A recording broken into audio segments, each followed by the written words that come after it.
a grabar esta clase. A partir de ahora, ya la tengo grabada.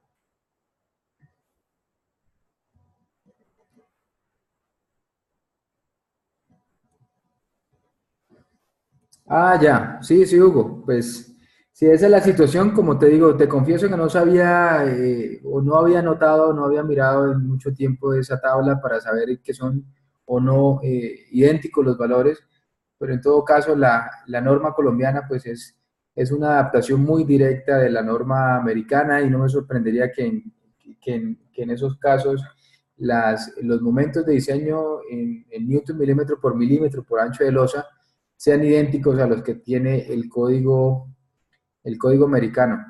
En todo caso, si eso está aprobado para Colombia, pues lo puedes usar sin ningún problema. Es posible que hayan unas pequeñas diferencias en términos del camión de diseño. Si quieres, miremoslo de una vez, porque ya me entró la curiosidad. Voy a abrir el código ASTO LRFD. ¿Ustedes están viendo mi pantalla o todavía no? Vale, voy a compartir la pantalla a partir de este momento.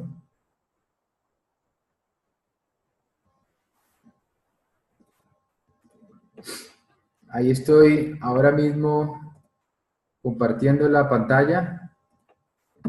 Y lo que voy a hacer es ya abrir el código americano, porque de pronto es necesario que hablemos de...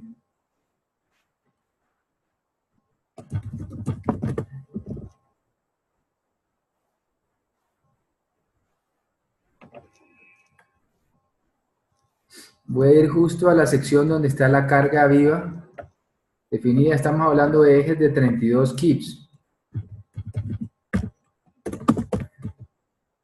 Y vamos a comparar con la norma colombiana.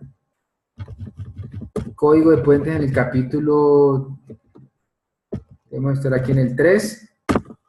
Estoy abriendo los dos capítulos de carga viva del código americano y del código colombiano de referencia, porque la pregunta es muy al lugar de Hugo, que por qué esos valores de la tabla del apéndice para el diseño de la losa son idénticos. Y es probable que necesitamos hacer una precisión aquí para saber cuáles son las cargas. Aquí estamos hablando básicamente del mismo camión, Hugo. Entonces, pues la explicación es esa. Comparemos, el camión de diseño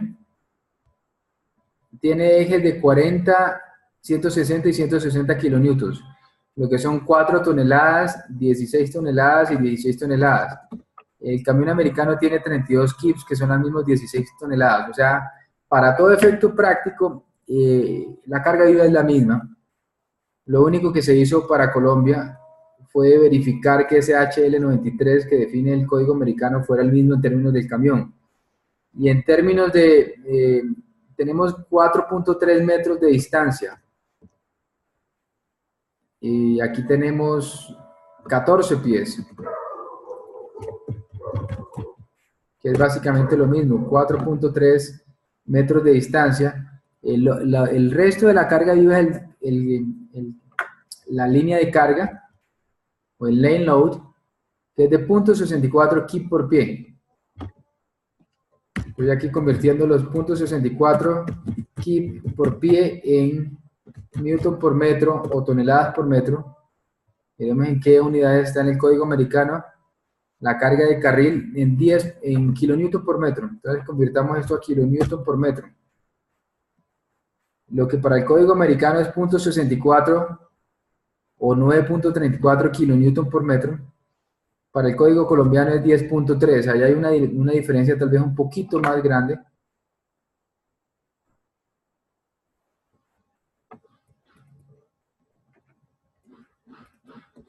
Sí, aquí estoy mostrando los valores, Hugo. Por eso estoy haciendo el cálculo mientras miramos los números. En la ASTO LRFD la carga es 160, míralo aquí, En la norma AASHTO del LRFD, en unidades americanas estamos hablando de 32 kips. 32 kips son 16 toneladas o 160 kilonewton. Ahí puede haber una pequeña o pequeñas diferencias en términos del factor de conversión. Ustedes saben, una tonelada en kilonewton, en realidad es, ahora hagámoslo aquí, una tonelada, son 9.806 kilonewton. Entonces comparemos aquí los números. Miren, yo creo que la discusión está en que hay unos factores de conversión redondeados en lenguaje popular. Ustedes cuando hablan de una tonelada, hablan de 10 kilonewtons en términos generales. Pero si quieren ser más precisos, una tonelada son 9.806 kilonewtons. Entonces, sea que usen el factor de conversión o que no lo usen,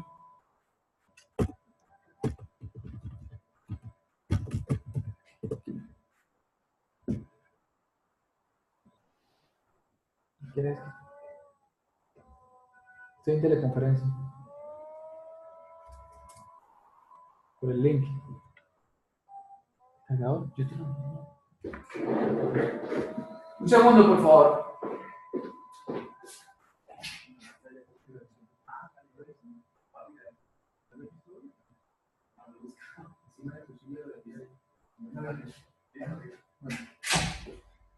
Entonces, volviendo a la discusión, es probablemente que al final de este debate terminemos en que los números son los mismos. Miren, en la norma americana, yo voy a poner esto aquí. A ver cómo, bueno, creo que no lo voy a poder poner las dos pantallas al tiempo, pero miren esto. En la norma americana, el peso de un eje es 32 kips. En la norma colombiana, el peso de un eje es 160 kilonewtons. 32 kips en kilonewtons son 142. Pero si yo usara el factor de conversión redondeado, 32 kips son 16 toneladas o 160 kilonewtons. Entonces, básicamente estamos hablando de la misma carga viva vehicular en la norma americana que en el código colombiano. ¿En qué ha consistido el trabajo local en términos de la carga viva? ¿O en qué ha sido la verificación de la carga viva colombiana? En que se ha verificado para los tráficos típicos que ese camión HL93 del código americano cumple. O sea, que sigue siendo representativo.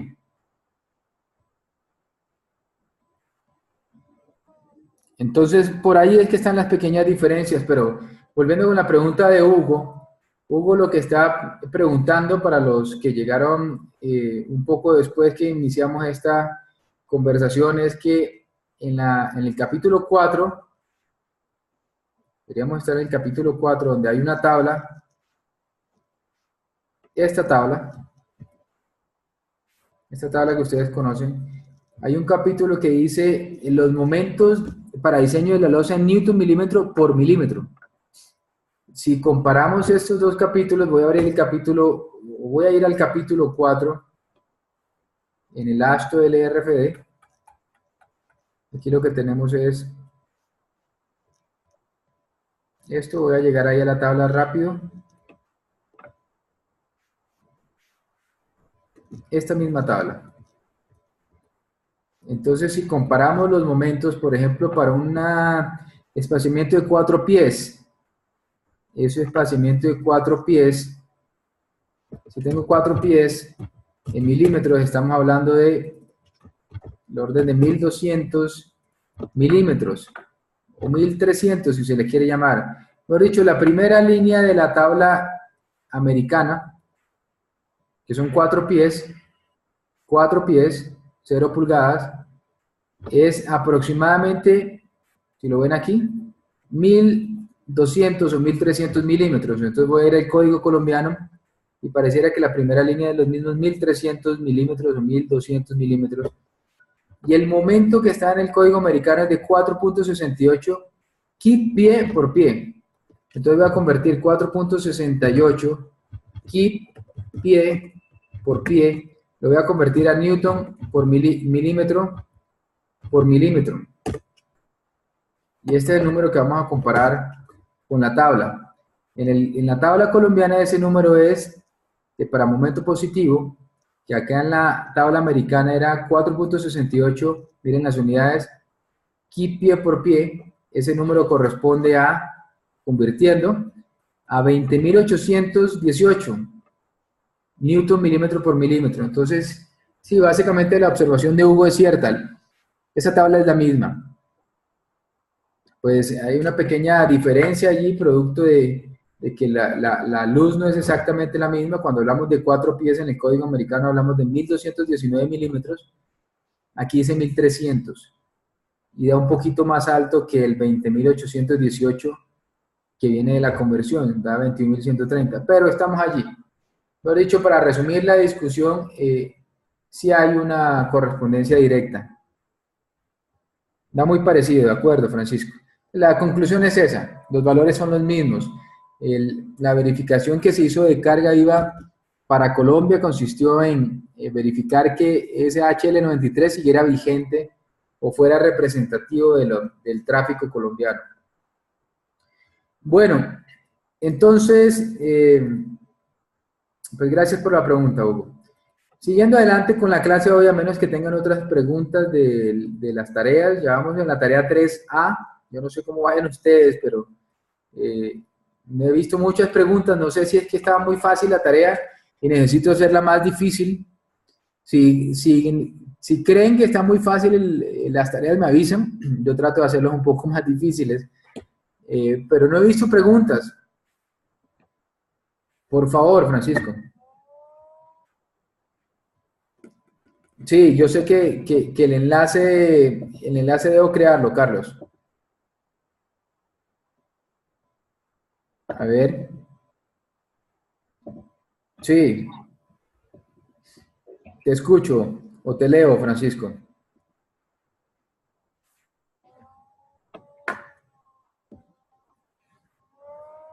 Yo creo anticipar para dónde va tu pregunta mientras la terminas de escribir. Y creo que tiene que ver con cuánto de la carga viva considero para masa sísmica. No sé si por ahí va tu pregunta. Déjame mirar. Vale. Bueno, esa pregunta es importante. Miren, déjenme mostrarles lo que sí dice el código y lo que no dice el código.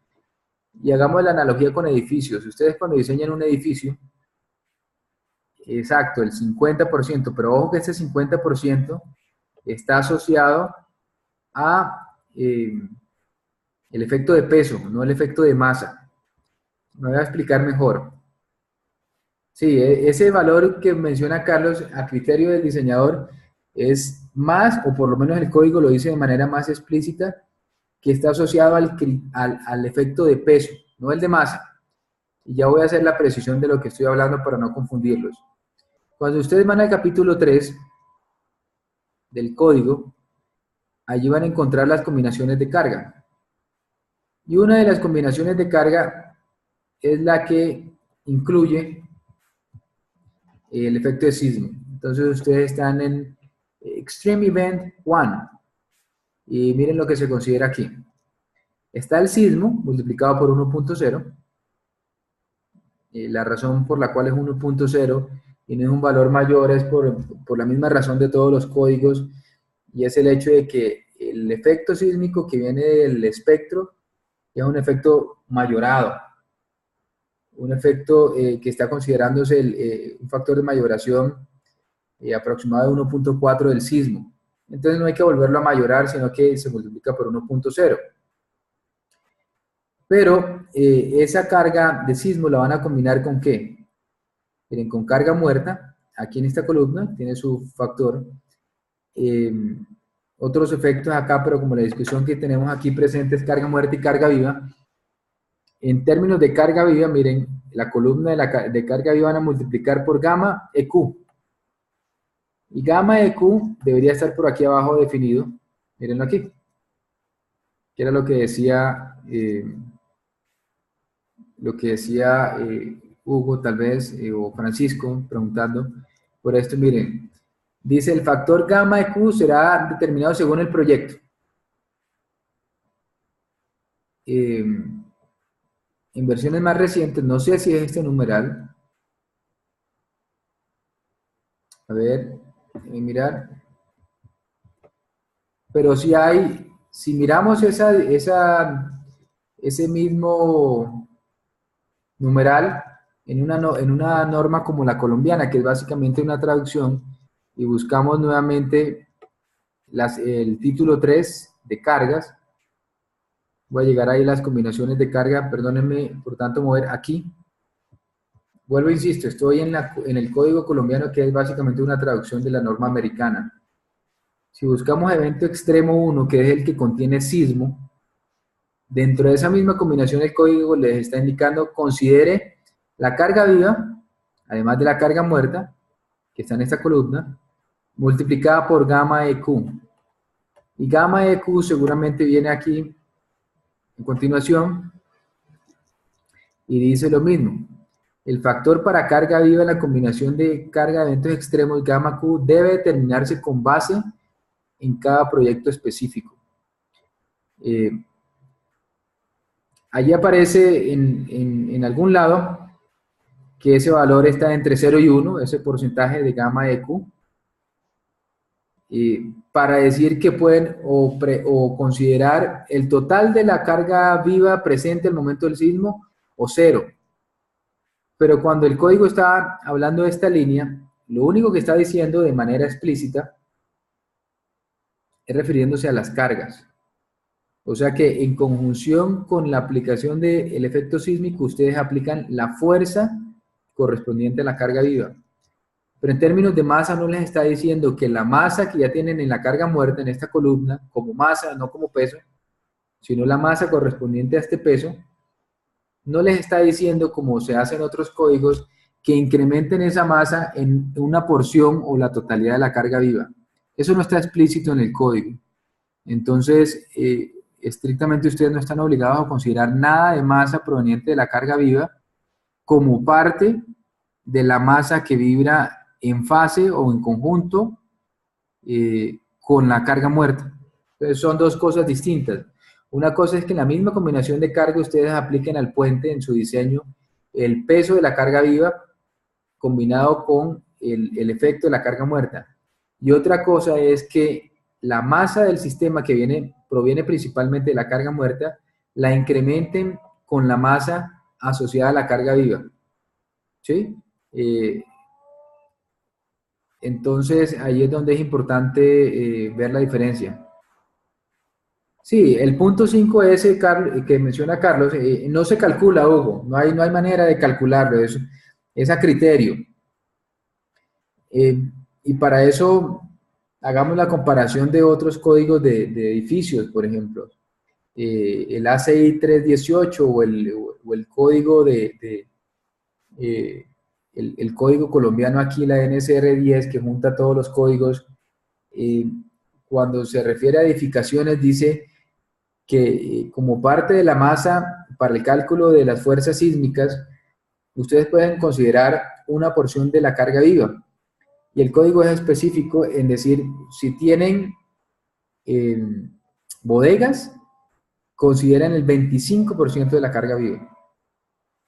Y eso está asociado al hecho físico de que si la carga es grande y es fija, va a vibrar seguramente con la estructura, en el caso, como dije, el caso de bodegas.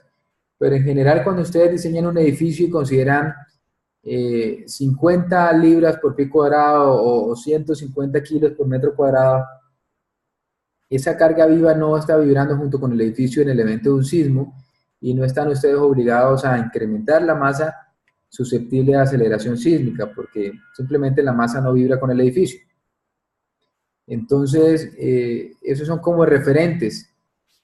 Si estamos hablando, por ejemplo, del camión, es mucho más difícil imaginarse que el camión realmente va a vibrar con el puente al paso por encima del puente, que coincide justo con el evento de un sismo. O sea, son situaciones ya realmente muy hipotéticas.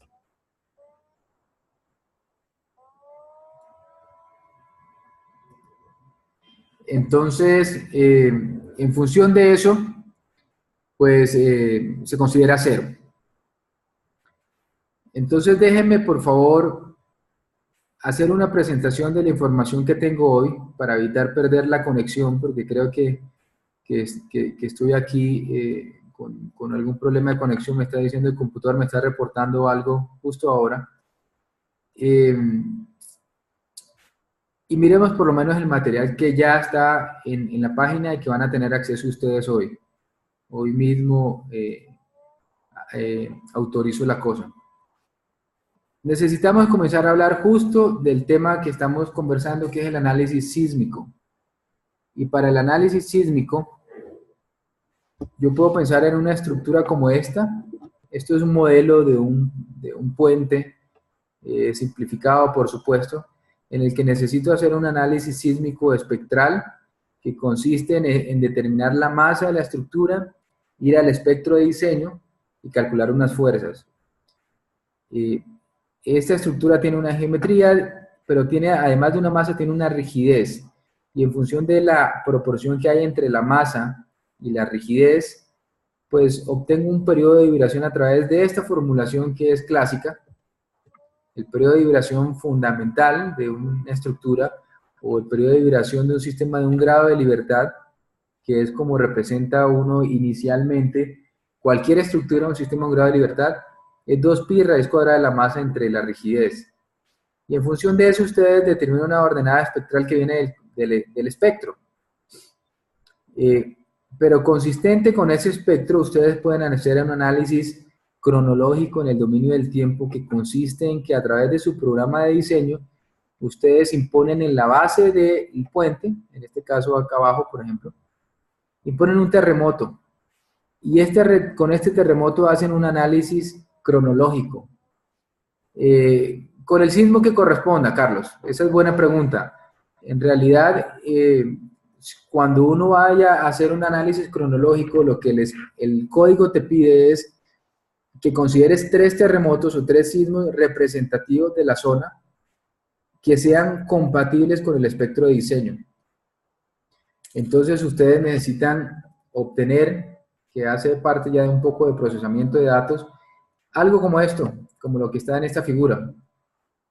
Sí, es más o menos ese el concepto, Francisco. Acelerogramas sintéticos, lo que llaman. Allí hay varios programas que pueden hacer eso. Si les interesa uno que es muy bueno y que sirve para hacer eso, se llama Seismo Match, que viene de la casa Seismo Software, creo que es europeo. Pero al margen de la metodología que usen, pues debe ser algo así como Seismo Soft. Esa debe ser, busquen eso. Entonces, en función de eso, ustedes pueden obtener un sismo que sea compatible con el espectro. Aquí las dos curvas que estoy comparando es el espectro de diseño del código y el sismo ese sintético, si le quieren llamar. Entonces hacen un análisis cronológico imponiendo el terremoto a su estructura y mirando el desplazamiento máximo de la estructura. En el instante que sucede el desplazamiento máximo de la estructura es el mismo instante en que la estructura experimenta la máxima aceleración y en función de eso la máxima fuerza sísmica. Lo que está aquí es el cálculo simplificado de cuál sería esa máxima fuerza sísmica proporcional a la masa o proporcional a la aceleración espectral. Un programa como SAP les mostraría un diagrama de momento. En este caso, si está articulado el apoyo de la superestructura sobre la pila intermedia, pues es como tener una viga en voladizo o una columna en voladizo, como le quieran llamar, y pueden obtener esos resultados directamente del software o simplemente, si ustedes conocen el espectro, conocen el periodo de la estructura, que es 0.85, 0.83 segundos, van a notar que la ordenada espectral para ese periodo es 0.37, así que simplemente multiplican por la ordenada espectral la masa total de la estructura y obtienen el cortante basal. Ese es el mismo análisis que se hace en general para todas las estructuras, pero aplicado a puentes. ¿Qué tiene de particular el diseño sísmico de un puente? Que si bien la superestructura, lo que hemos visto para el diseño de las vigas y la losa, es un tema por allá arriba, en la superestructura, en el tablero, El efecto sísmico, todo es responsabilidad exclusivamente de la subestructura. Como es responsabilidad de la subestructura, el tablero o la superestructura termina siendo básicamente una masa suspendida que vibra bajo el efecto de el sismo. Entonces, en función de eso, yo les estoy compartiendo una información que consiste en este modelo, un espectro, una manera de preparar el modelo, la manera de introducir el espectro en su programa de computador, eh, la manera de introducir también el sismo correspondiente y comparar los dos resultados. Si la estructura tiene un periodo de vibración justo para el cual los dos espectros son idénticos, pues los resultados suyos van a ser idénticos por las dos metodologías. Entonces necesito que hagan esa comparación, que obtengan el análisis cronológico con su computador, el análisis espectral casi que a mano y comparen. En la información que les estoy dando de referencia está todo, y lo que les estoy pidiendo aquí es eso. Yo les voy a entregar, les estoy citando un método simplificado que consiste en obtener rigidez más el periodo de vibración y sacar del espectro la aceleración espectral. Esa aceleración espectral la multiplican por la masa y es la fuerza total de diseño de cortante basal de su puente, si le quieren llamar. Van a hacer eso mismo con el programa de computadora, pero introduciéndole el espectro del programa de computadora, y luego van a hacer eso mismo con el terremoto sintético, si le quieren llamar, o el terremoto compatible con el espectro del código, y van a comparar todos los resultados.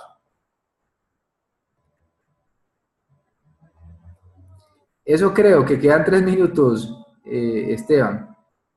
Muchas gracias por avisarme.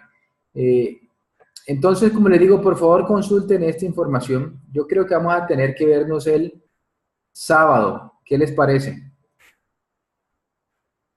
En el video que yo les puedo hacer un video, ¿de acuerdo, Hugo? Yo se los voy a subir. Les voy a subir el video. Mañana se los subo. Pero veámonos el sábado. Voy a darle rápido a cortar para asegurarme que no se pierda este video. Miren la información y nos vemos el sábado. Coordinamos la hora, yo creería que sea antes del mediodía, tipo 10, 11 de la mañana, pero ya acordamos. Entonces voy a detener para grabar el video de hoy y nos vemos pronto, porque sé que tenemos que ponernos al día por unas clases que hemos tenido inconvenientes.